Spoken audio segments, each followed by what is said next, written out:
Inside Mar-a-Lago, the official winter White House.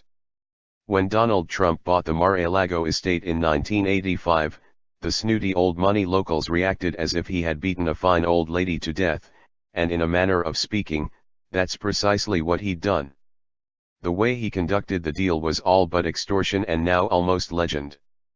The 126-room mansion gained new infamy after the president used the venue to host an 800-person gathering at the weekend, without whispering a word to the press corps that monitors his every move. Mar-a-Lago was built in the 1920s by serial heiress Marjorie Merriweather Post, and was regarded as the jewel of the Palm Beach neighborhood that was also home to the Kennedys, Fords and DuPonts. When Post died in 1973, she bequeathed the 20-acre estate to the U.S. government, to be used as the official winter White House. They never used it, perhaps sensing that its almost obscene opulence might not go down well with voters. Instead, they opted for the far more basic Camp David, a rural getaway outside Washington that Sir Winston Churchill witheringly described as a log cabin with all modern improvements. But then Mar-a-Lago was bought by Mr. Trump. And the rest was somewhat inevitable. The U.S. president has dubbed this pleasure palace part Trump family home, part jaw-droppingly expensive private members club the winter White House. Since then, in what may be a hint that he intends to come here all year round, Trump officials have started calling it the Southern White House. It has become the de facto court of the Donald, the place where he flies in most weekends to mix business with pleasure in a manner that is causing alarm among those who see serious conflicts of interest in the arrangement. After some of Mar-a-Lago's nearly 500 plutocratic members posted social media pictures of themselves rubbing shoulders with the president and his entourage, questions are being asked if any back-scratching deals are being made there out of sight of voters. Since the club doubled its joining fee to $200,000 as soon as Trump became president, the White House's insistence no one is trying to profit from anyone else has provoked hollow laughter. Palm Beach is all about money.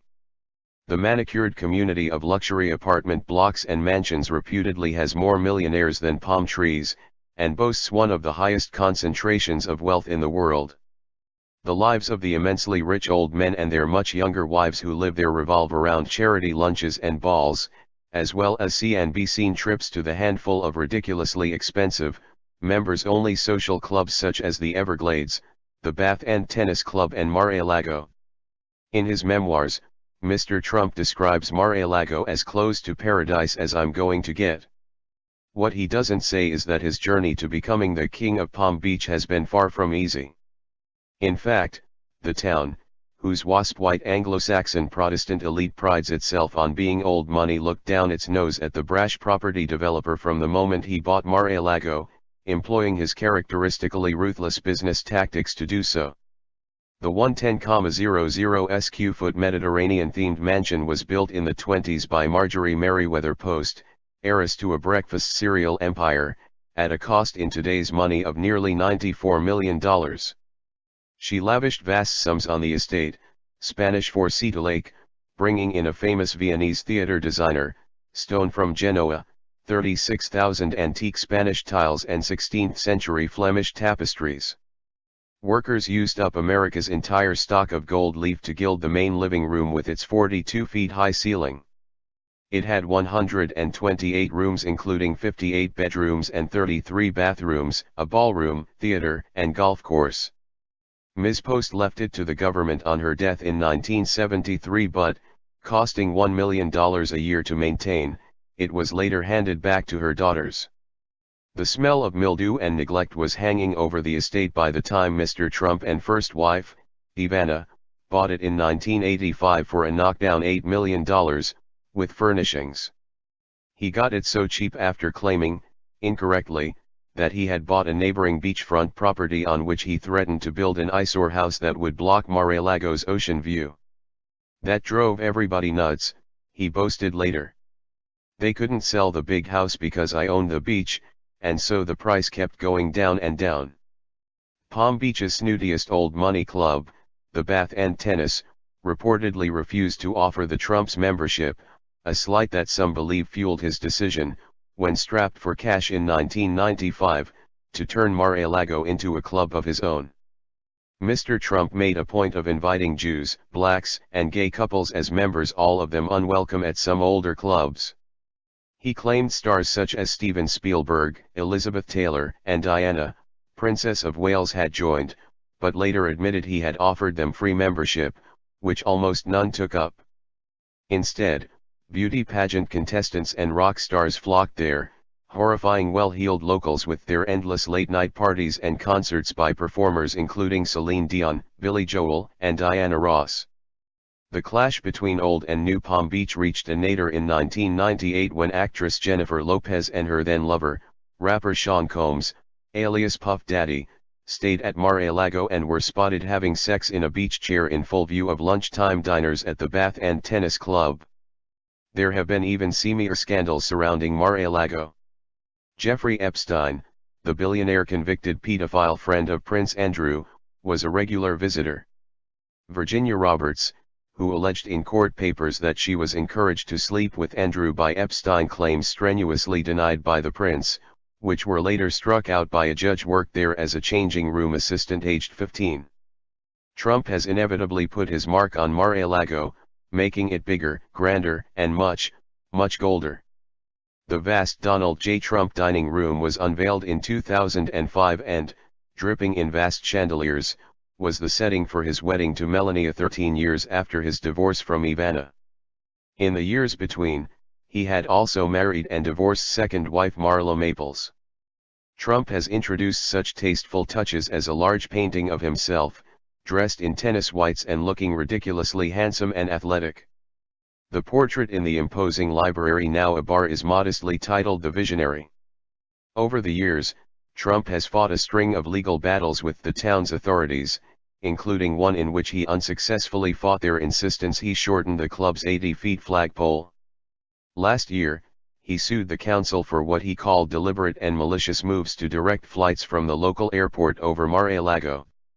Now that he's president, he can fly a flag as high as he likes, while the sky above is a no-fly zone when he's in residence. As for his die-hard opponents, even they are reportedly admitting defeat. "Everyone is lining up to kiss the ring," said a local. "The fact is that he is the most important man in the world." The club's a profitable business, earning Trump $15.6 million in 2014. Its management insists Mar-a-Lago is now run by his sons, Donald Jr. and Eric, but the profits go into the family pot. The management admits his presidency has seen a rise in membership applications, but insists they will be vetted. When Trump recently took the Japanese Prime Minister Shinzo Abe for a round of golf on his Palm Beach course, the White House press corps who follow the president everywhere weren't allowed to watch. But Mar-a-Lago guests got a front row seat when, later that weekend, the two leaders learned that North Korea had fired a ballistic missile into the sea off Japan. The pair were dining on the resort's patio when the news broke. Guests snapped photos posted on social media of worried U.S. and Japanese officials huddled over laptops as they coordinated their response. As Mr. Trump sat with a phone stuck to his ear, nearby diners could reportedly hear policy decisions being discussed. "Wow!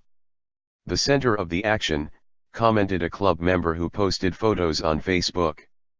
Washington politicians were indignant. "There's no excuse for letting an international crisis play out in front of a bunch of country club members like dinner theater," complained Nancy Pelosi, the Democratic leader in the House of Representatives. There were also security jitters when a guest posted a Facebook photo of himself with a smiling man in uniform holding a briefcase. "This is Rick. He carries the football," said the guest, referring to the nickname for the emergency briefcase containing access codes for the president to launch a nuclear strike. Members who must pay $14,000 a year plus a $2,000 minimum for food on top of the joining fee include property developers, financiers, and industrialists whose businesses will be heavily affected by Trump policies.